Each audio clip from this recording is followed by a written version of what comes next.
Hello, everyone. As a bit of you know, I am currently sick, but I'm just gonna see if I can even make a video. So,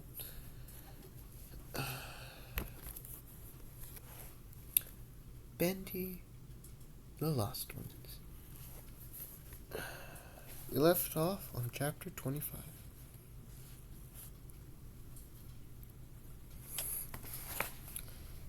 There was a part of me that couldn't believe this was happening.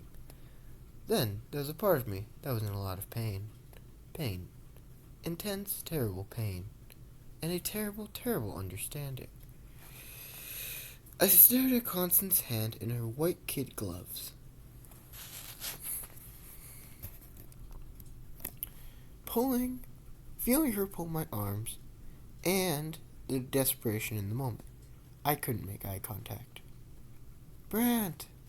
I couldn't think to describe the sensation. The tightness around my torso, crushing the air out of me. Feeling like at any moment I might burst like a balloon, and a sharp stabbing pain in my middle. But then there were my legs, the growing wetness up to my ankles, like I was slowly slipping into the ocean. It was so cold, shockingly cold. It shouldn't be that cold. I didn't understand, until suddenly I understood. The black ooze. It was still rising from the basement, still making its slow but steady journey as it climbed up my legs. I felt it tighten around them and start to pull me back towards the darkness. And that thing, Constance, pulled on my arms. The sticky ink liquid pulled at my legs. They would pull me apart. Stop. But the word barely escaped my mouth. It's my fault. It was my idea to open that icebox. It was my idea to follow Bill. It was my idea to write a story on him in the first place. It's all my fault. It's kind of funny, but not really. It's all too much. It's time to give in. To stop fighting. I felt okay with this decision. I felt lightheaded, like I was drunk, and perfectly okay with the decision. I could now make eye contact. We did. She was staring at me wide-eyed, tears streaming down her face. She'd probably never seen death before, or if she had, she'd never held it by the hand. I smiled. I wanted her to know I was okay. It's fine. My only regret was I never wrote any of this down. None of it. No notes. Just kept it all in my head, like I always did. Rant, stay with us! Why did I never write any of it down? I should have wrote it down.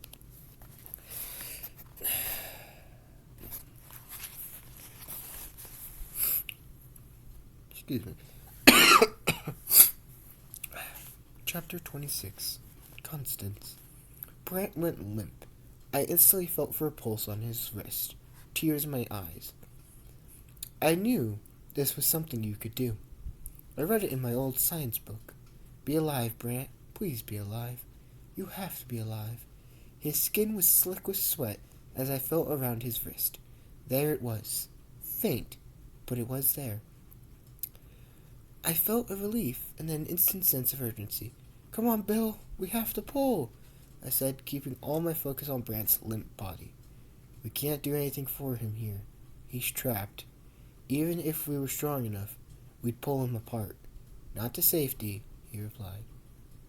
Then open the door, make it work. Make the door work. That's what you're good at, Bill. Make it work.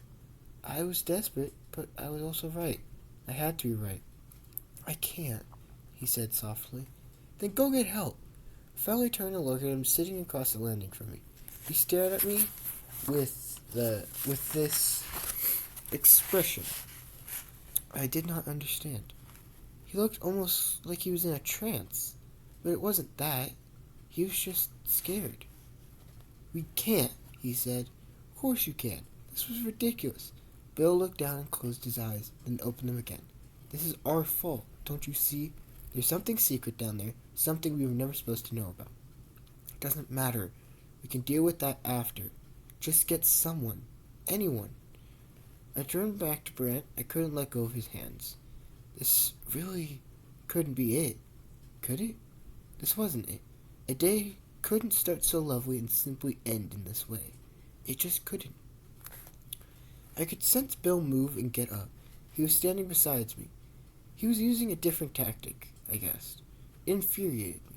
Constance, we have to leave. You have to let go of him. He wouldn't want you to hold on to him like this. He wouldn't want you to have to bear the burden of his mistakes.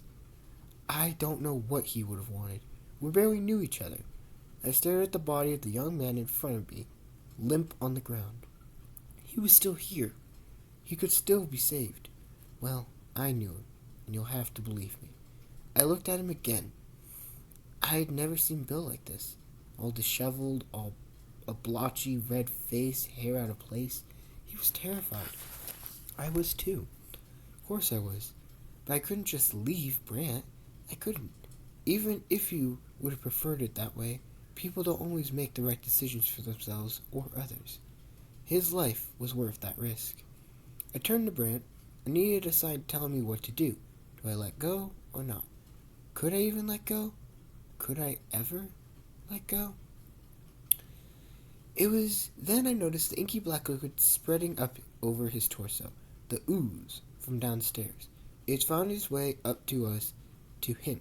I inhaled sharply, then a thought passed over me. I hadn't really taken a good look at the substance yet. I was horrified, but fascinated. I leaned closer to look at it carefully. It was so thick. It looked sticky, and it seemed to grow up Brant's body in branches, reaching and clawing its way up like fingers. I couldn't understand what liquid would work that way, that it didn't ooze and flow. Instead, it had sharp edges and points. Constance, we have to go now. Bill put his hand on mine, trying to physically pry my hands off Brant. What is it? I asked. I leaned in and over Brant's body even further. The ooze was up to his shoulders now, enveloping his torso in thick blackness, dripping onto the floor beneath him. It's that black stuff from downstairs, replied Bill, pulling at my hand harder. He was no longer suggesting. I let go. Oh, wait. He was no longer suggesting I let go. He was basically forcing me to. I didn't like that. I didn't like that at all. I know that, I replied, snapping at him, recoiled as I stared him down, and he removed his hand from mine. I'd never snapped like that before. Calmed myself before to explain. But what is it made of? Why is it behaving like this? Constance, this isn't the time for analysis. He wasn't wrong, but I just couldn't let go of Brant, of this need to know, of any of it. Something inside me was twisting its way, in a way I didn't understand. I stared at the ink climbing. I stared at Jesus, I can't read. Hold up. I stared as the ink climbed up Brant's neck towards his head. Bill, it's going to drown him. We need to get him out now. I pulled so hard now, but it was stupidly futile. I watched horrified as the ooze poured and clawed its way over the side of his head, as it sank into his ear, as it spilled over his closed eyes, his nose, into his slack mouth, till his face was gone and just an inky shadow remained. And still the ink defied all reasonable behavior, and snaked its way along his arms, pulling at them as it moved towards his hands, my hands. I felt sick. I was beyond fear now. I was somewhere else now, somewhere that hollowed out my body and made my skin feel like paper. My eyes sank deep into my skull. I felt aware of myself as a shell holding in blood and bone. I didn't feel human. I looked at my hands holding Brant's hands. They were there. They were real. I was real. I existed. And then Brant was pulling on me, on my shoulders. I looked up at him, all his manners and over-the-top gentlemanless was thrown to the side to get me to let go. There was something about that I liked. The veneer never seemed sincere. That rhymed. I giggled to myself. I felt like how it must have been to have one too many glasses of champagne. A strange light-headed feeling. Brant's hand squeezed mine and I flinched, shocked at the sudden movement. He was awake? I looked down at my hands. The inky black liquid was climbing up them. I realized that it wasn't Brant's hand squeezing me. It was the strange substance. It was tightening my grip, pinching my fingers tight inside the gloves. For the first time, the urgency to let go surged through me. I needed to pull away, to pull my hands out of Brant's, but they were stuck together, fused like melted metal. I can't let go, I said. Bill still had me on his shoulders. You have to, he replied. No, I'm stuck. I'm stuck to him. I pulled harder, and the panic rising as the black goo made its way over my fingers and up my hand. I was pulling so hard now, I was swinging both my arms and Brant, like I was puppeteering some demon marionette.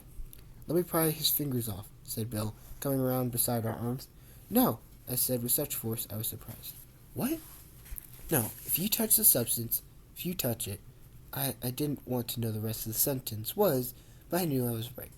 I thought about Bill and the black specks on his face, about his strange draw of his machine, about all of it. No. Let me do this. It's the gloves. If I can just... The ooze made it hard to relax my fingers within Brant's grasp, but I was able to wiggle them a little. The black substance ran up to my wrist towards the edge of the gloves. How can I help? Asked Bill. I don't know. He reached over to me and grabbed at both of my forearms, taking them gently in his hands, and started to pull. Not hard, not so to hurt, but to help, I suppose. I wasn't sure if it was really at all that helpful, but I let him. I felt the gloves slip down my fingers, catching at the tip. The top of my hands were free, but the ink quickly grabbed hold. I pulled hard now, not caring if I tore my own skin away. I was frantic. Pull! I ordered. Bill pulled lightly at my forearms, his fingers grazing my skin like he was petting a skittish cat. Anger was rising up inside me. Why was he so completely useless? Pull, damn it! I yelled. My voice was sharp, but I kind of liked it. I felt the anger in my chest as I pulled as well. Bill clearly took me seriously and finally grabbed my arm tightly, almost to the point of cutting off circulation, and pulled. We synchronized our actions and pulled and pulled. The tips of my fingers stung as the gloves were ripped away from my skin. Then there was a great momentum and a complete shock. We flew backwards. My fingers free of the gloves. In the same instant, the black goo exploded, and I raised my arms instinctively to protect my face. Droplets rained everywhere, and when finally there was stillness, I looked up to see what happened. Before me, where Brant's body had been, covered in black, was a seeping puddle. There was no sign of Brant, his form, his presence, nothing. Just a puddle that seemed to reach out towards me, and Bill, until suddenly the heavy metal door slammed shut. I screamed and held my arms up once more, and then, when I realized what happened, I lowered them and stared at the small inky puddle before us. It started to sink backward towards the closed metal door, sneaking away from us, slipping through the cracks. Then it was gone. He was gone. Brant was gone. Are you okay? Asked Bill. What kind of question is that to ask? Of course I wasn't okay, but I knew what he meant, if I was okay physically. I suppose aside from my stinging fingers, I was, yes. I brought my hands up close and looked at them. My fingertips were red and raw, and there were black at my wrist where the ink had seeped under the edge of my gloves.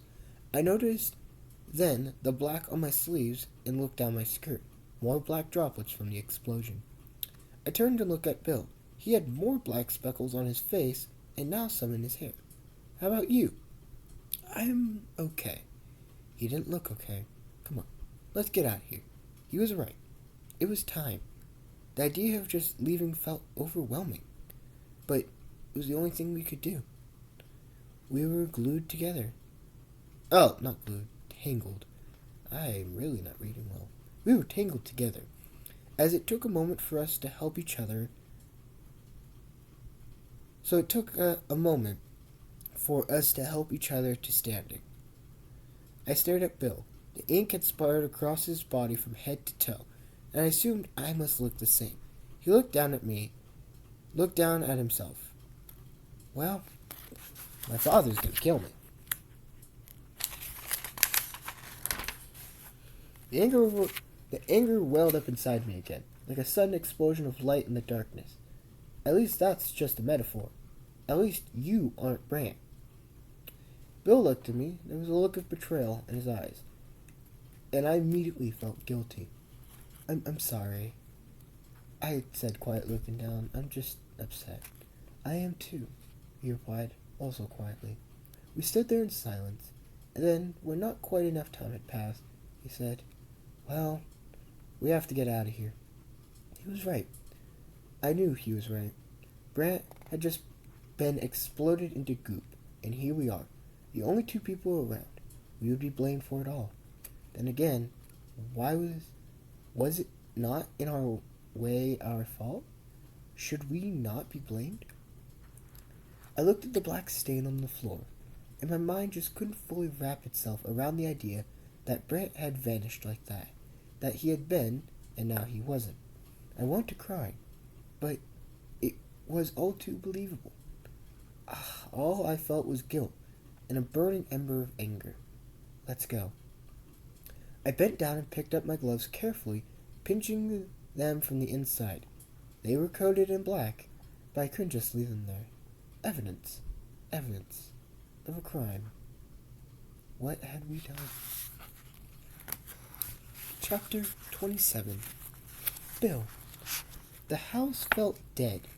Not that The house felt dead. Not that I guess that's a typo. I guess I'll read over it. Hold up. The house felt dead. Not that ought to have been a surprise. Houses were built from dead materials after all. Dead tree, dried earth, muddy water, and they were built on dead land, killing everything beneath it. Purposeful destruction, the removal of life, digging up roots, tossing away mountains of grass. But homes had souls, a hearth, warmth and laughter.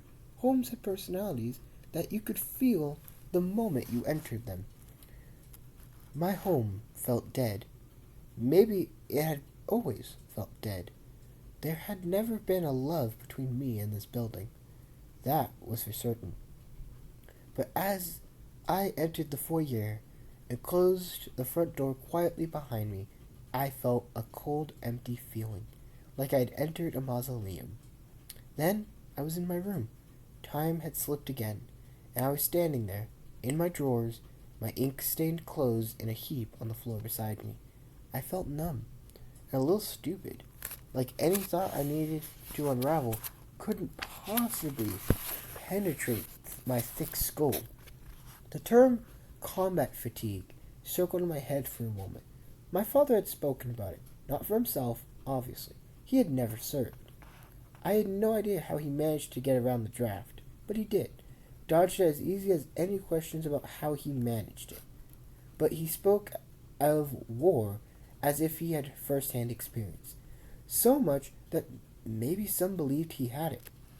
Maybe he now believed he had it too. Saying something over and over can make you believe it. Brant isn't dead. Brant isn't dead. Brant isn't dead. Combat fatigue, my father said, was a made-up term for people who had no backbone. That couldn't be true. Not after the war. I found myself on the floor, curled up into the fetal position. Nothing holding me upright. Nothing able to hold me upright. No bones, no muscles, no will. I felt empty. Severely empty. Hollow, like a husk. The lack of something was overwhelming any other feelings. I was feeling as if I was inside out. I felt. Brant had just burst like a bubble. One moment he was there, the next he was a puddle. I felt. This gnawing fear began to fill the empty pockets inside me. It overwhelmed everything, flooding over me like that sticky black ooze enveloped Brant. I couldn't escape it. I closed my eyes, and that was all I saw, was Brant's body bursting. I opened them and saw were 4 quarters of my room that couldn't protect me.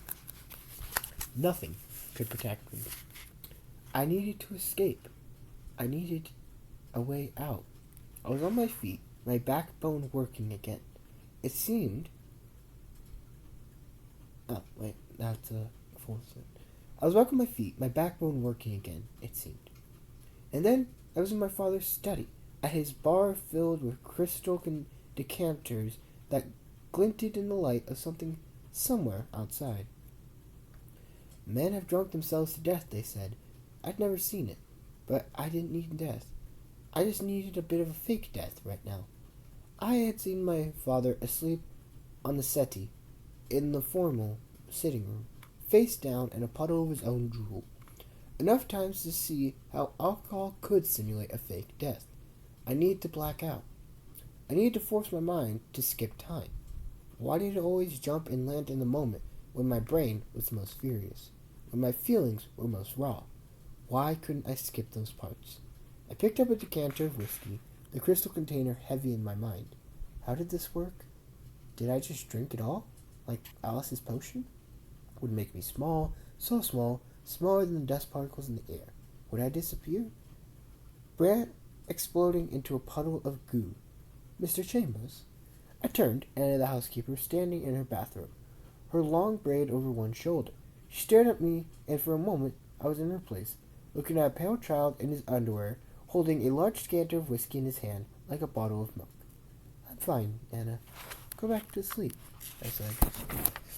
She continued to stare at me. My words did not match anything happening in this room at the moment. Why would she trust them? But she slowly turned and did what she was told, and left. I missed Miss Walker. She would have pushed the issue. She would have grabbed the decanter and marched me upstairs, forced me into my pajamas, ordered me to sleep. The best housekeeper in the world. The best mother a boy could have asked if he didn't have a mother. I put down the decanter. This was absurd. I didn't like drinking in the first place. There was much simpler ways. I realized to skip time, to fall unconscious. I walked across the office to a wall and bashed my head against it. Pain exploded through my body. Stars sparkled in my vision, but I was still conscious to feel it. Darn. So I bashed my head against the wall again. I don't remember anything after that. Jesus. He didn't want to drink himself to freaking unconsciousness, so he just bashed his head against the wall. That is crazy. Okay, well, here we go. 2 more, my friends. Chapter 28. Constance. When I was a child, our neighbor had a little white and black terrier named Spot. He barked too much and ran to our apartment whenever Mother accidentally left the door open. Ow! Damn Spot, she'd say with a grin. But it wasn't until I was older, and we 3 girls were sitting on Mother's bed, and she read from her complete works of William Shakespeare, that I learned it was a very famous line from a very famous play. The character was crazy and saw spots of blood where there weren't any. She tried fiercely to wash them out, but she couldn't. What they don't tell you is the blood is much easier to get out than ink. Jesus. I tried to imagine Spot the dog as I washed my dress in the tub. I sat there on my knees, in my nightgown, fiercely scrubbing. I tried to imagine Spot the dog in the doorway and telling him to get out. Out, now, please, leave, you little rascal. But my imagination was not strong enough. My hands were still stained black, and my efforts to wash my dress clean were proving very much in vain. I scrubbed and tried, and more I scrubbed, and the more I tried, the angrier I got. The feeling just wouldn't stay down. The guilt was still there, oh yes, but I was holding the gate open now, enjoying watching the flow of rage fill and overtake me. I'd never felt anything like this before, and I couldn't even take a moment to notice it. That is, until the dress tore in my hands. Not even at the seam, but at the skirt. A giant frayed hole stared up at me. I leaned back on my heels, and then, with a wet back of my hand, brushed the hair that had fallen across my face. It was then that I noticed my breath rushing to catch up with me, like I had run a race. Had I run? Had I run home? Or was it just the ink on my dress and my madness trying to clean it? I think I ran home, I said out loud. My voice sounded thin and too quiet, even for me. That made the anger in my gut bubble up again. No, I said to it, louder this time. I felt a strange elation at the sound of my voice echoing in our small bathroom. I smiled to myself and looked back at the dress. It was ruined now. Mother would be angry. But since it was ruined, I pulled the wet fabric out of the tub and dragged the dress out of the bathroom and into my own room. I knew somewhere inside that the water was trailing behind me, but I felt like I was walking in a dream.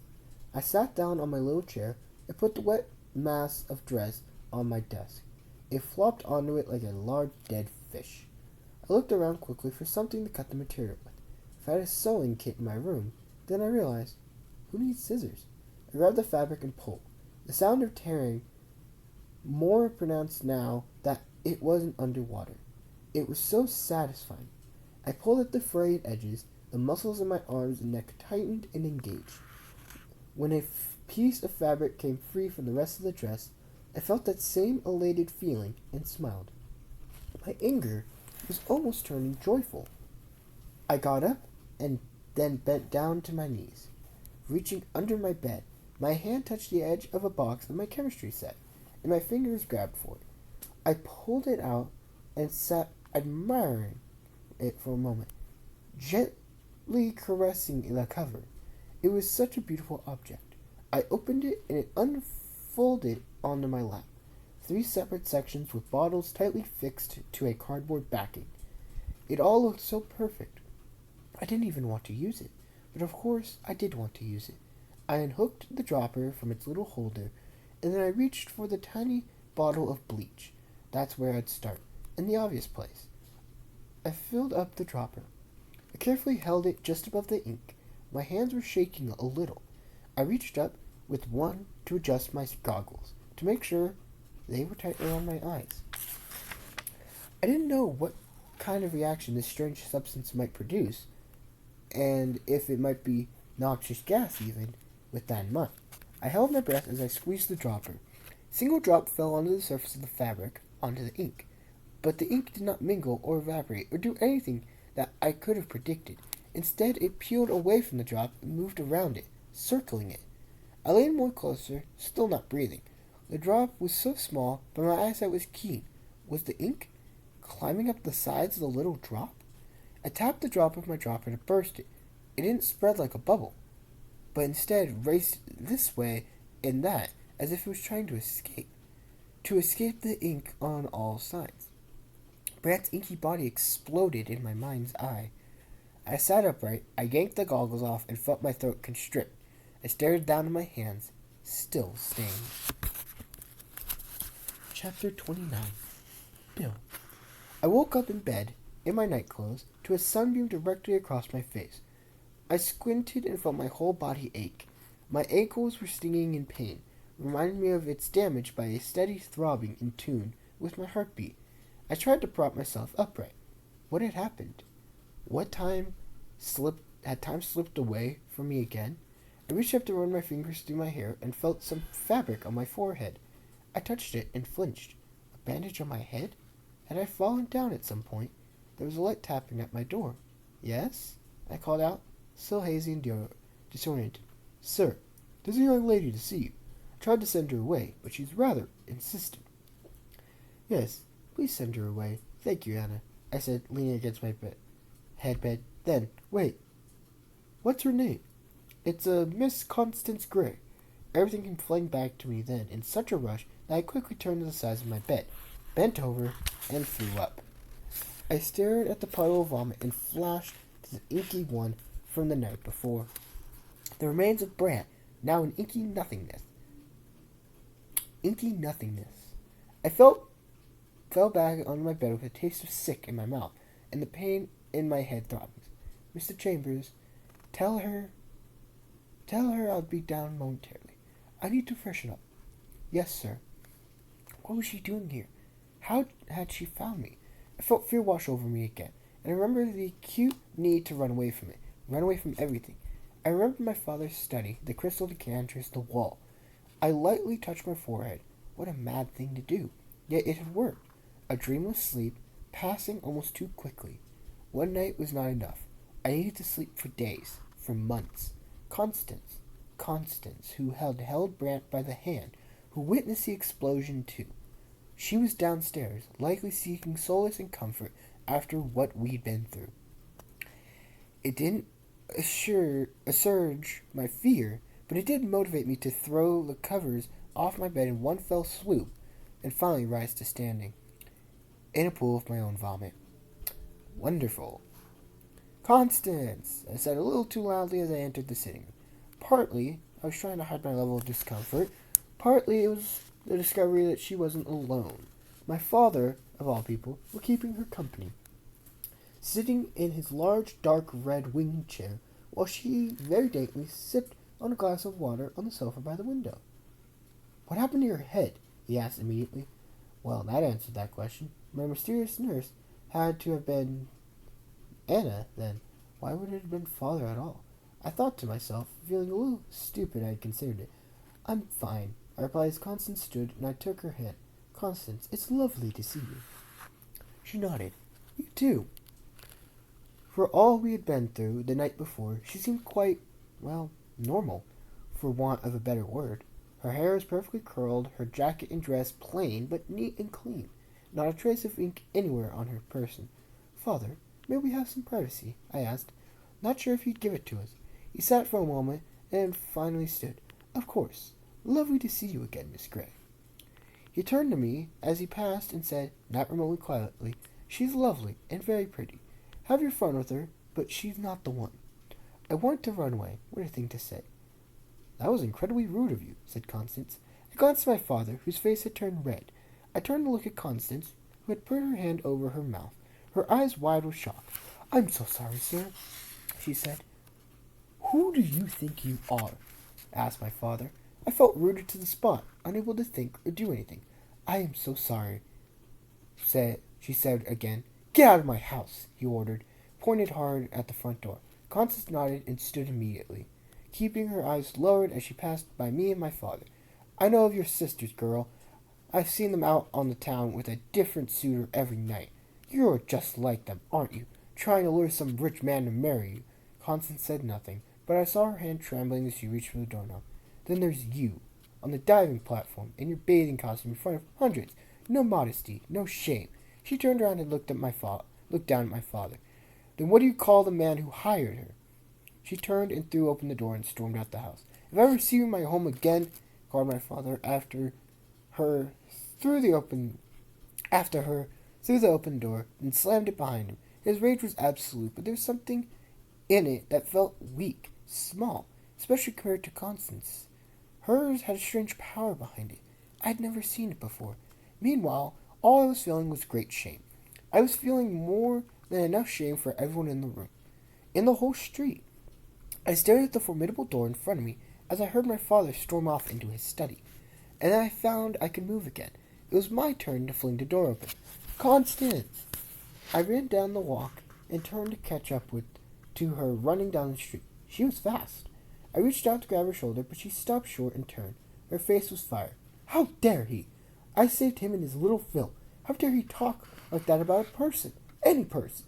She made to move past me, back towards the house, but I blocked her. Now I was no longer scared for myself, but for her. He was wrong.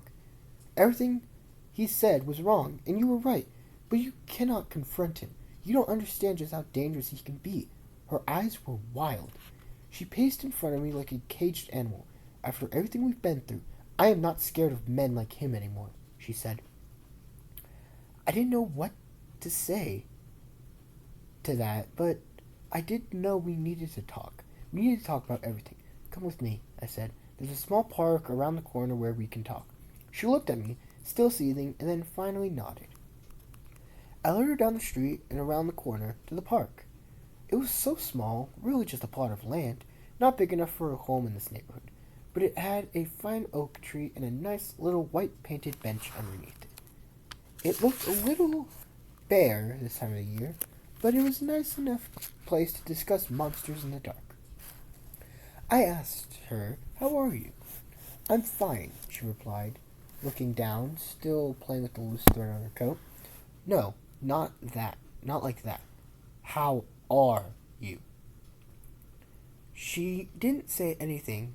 I realized I need to take the lead. I could share with her for some reason, just like I'd shared the machine with her in the first place. I still trusted her in that way. I'm not well, I admitted. I'm scared.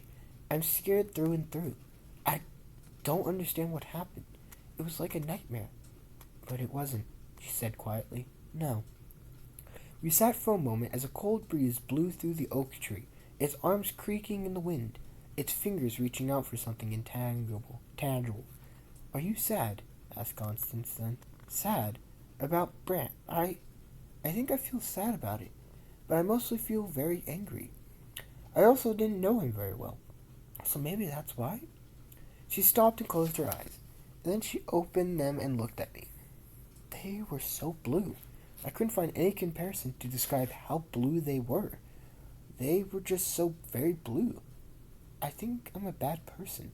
You're not, I said, instinctively grabbing at her hands. She let me take them. We need to tell someone, she said. Maybe one of those gent people? They need to know something is down there. They need to know about the ink. I shook my head. I felt fear rising my throat again. Absolutely not. Bill, absolutely not, Constance. Whatever it was, Gent knows about it. Otherwise, why would it be locked up? And the ink? That came from inside their machine. Gent knows everything. Then we have to stop them. We have to before someone else. Again, I shook my head. Didn't she understand that this was not how it looked? She hadn't lived in my world. Any company that could afford such a machine, that could hide it, that had such dark, huge secrets, they had to be protected by something huge as well. It's too dangerous, I said. At that, she laughed. More dangerous than last night? I want to do this, Bill. I need to do this. And does it matter what I want? I asked her. What do you want, Bill? She was looking at me now with that ferociousness from before. It was something I had found so attractive about her yesterday. But now I was seeing the dark side of it. The side that spoke to unpredicted behavior. I couldn't handle it. I want to forget any of it happened. I want to move on and agree that we take this secret to our graves. Constance looked at me for a moment. She couldn't tell what she was thinking, but I could tell that there was a whirlwind swirling inside her. I hear you, Bill, she said, surprisingly calm, ending the long silence. Let's move on. We can't allow one night to consume us forever. She was quiet then, and still I squeezed her hand. She didn't squeeze it back. Instead, she let it go and sighed gently. I watched as she stood up slowly, smoothing the front of her coat and then reaching behind to make sure it fell down her back properly. All of it seemed unconscious. Habit. The small things we do every day. I should go. And she left without saying goodbye or even turning to look at me. I watched as she went, no longer a whirl of fury, but something else. Something that concerned me even more. Something that was contained and focused, like a bullet. The fear returned. There was no way she was going to move on. It had to be a lie, to make me feel better, I suppose, but it was a lie. It was still a lie. I had no idea what she was going to do next. Constance. You're not eating, said Andrew, pointing out the obvious. You had a way of doing that. You forgot your hat. The sky is very blue today. It was sweet, but also incredibly dull. I appreciate his concern for me, I suppose, but it was funny. My lack of hunger at a high tea was not at the top of my list of concerns. What do you know about monsters? I asked, picking up a sandwich from the 3-tiered serving dish between us and placing it on my little plate with the painted flowers curling around the edges. Andrew laughed a little. Monsters? As in storybook monsters? Or ogres, trolls, that sort of creature? I shook my head. That wasn't what I meant, but I also didn't know what I meant. No, I mean in real life. Metaphorical monsters, then metaphorical monsters. Like murderers, like the Nazis during the war. He took a sip of his tea and looked at me, amused over the edge of his cup. No, not like that either. Getting frustrated. Then, there was no reason to be annoyed with him. He didn't understand. He would never understand. Just like Bill didn't understand. Just like no one would understand. Hey, Now you're looking so serious. Are you okay? Asked Andrew, putting down the teacup and reaching across the table for my hand. I gave it to him to hold. No gloves? He asked. My stomach clenched. Is that a problem? No, I love being able to hold your hand. You're always so put together, though. It's a nice change. He smiled at me. My gloves. My gloves, caked in ink, were sitting at home on my desk. I didn't know what to do with them. I couldn't figure out what properties the ink had, so they seemed useless to keep. But I feared throwing them away. What if they were found? What if the ink contained other things? Do you think monsters could exist? Dinosaurs existed? They are like monsters in some way. Is it possible that strange shadowy monsters like that, like the ones that they say live in your closet, is it possible that such monsters do in fact exist? Andrew stared at me. He was uncomfortable. All I wanted to do was tell him everything, was to talk to him, was to be heard. This man was my beau, was the love of my life, according to Lily. I should be able to tell him things. I wanted to open my mouth and vomit out words, everything I ever wanted to say but didn't.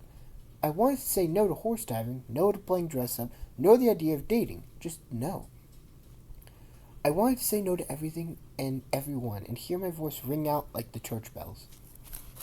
No, said Andrew. Oh, I replied. I looked up at the white linen tablecloth at the tiny empty jam jars we used up. The crumbs of the scones, the delicate mess around us.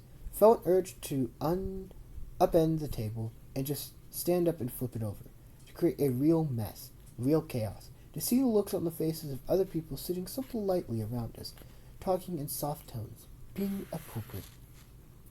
What was the point of being appropriate when life was so meaningless?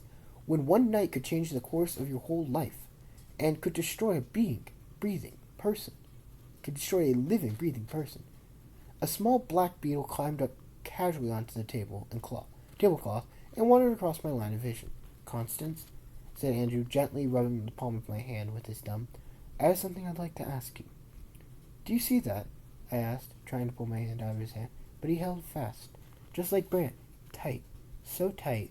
I pulled harder. He didn't let me go. Red-hot rage started rising in my throat. Let me go! I stood in a fury, and Andrew rocked back slightly on his chair. I grabbed one of the empty jam jars and picked the beetle up by one of its legs, imprisoning it inside the remaining flecks of raspberry. Constance, what is wrong with you? Andrew asked, startled. I have to leave. I pushed my chair back and made my way towards the exit, easing myself between the tables, apologizing for getting in the way of other guests. Apologies. I knew they were all staring at me. They all thought I was crazy. I stepped out into the air and almost right into the couple going for a stroll. I'm so sorry, I said as they looked at me, annoyed. Constance. Andrew grabbed me by my shoulder and I shook him off as I turned to him. Don't, I said. What's wrong? You aren't yourself. Something happened? He looked so concerned. He wasn't upset at all with me. He thought I was losing my mind. How could I tell him? I'd never felt more like me in my life. Nothing has happened. I slipped the jar with the beetle into my pocket. I wanted to ask you to be my girl, he said. I nodded. I knew he wanted to ask something big. I feared a proposal and felt a little relieved that he hadn't been planning one. After all, it'd only been a couple weeks of courtship. The idea, though, that I'd been dating others, that I wasn't fully committed to him, shocked me. Did this mean he hadn't fully been committed to me the entire time? Have you been out on the town with other girls? I asked. I said it lightly with a smile. I still remembered the old techniques. I'm a man about town, he said with a laugh. It's only reinforced how special you are. He took both my hands in his now. I couldn't be held by the hands. It was too visceral. I pushed them away. Don't be upset, he said. It sounded like he was talking to a pouting puppy. I wasn't upset with him. I was upset with myself. All this time I had assumed Andrew and I were a foregone conclusion. All this time I had assumed that it was it. I had settled for him.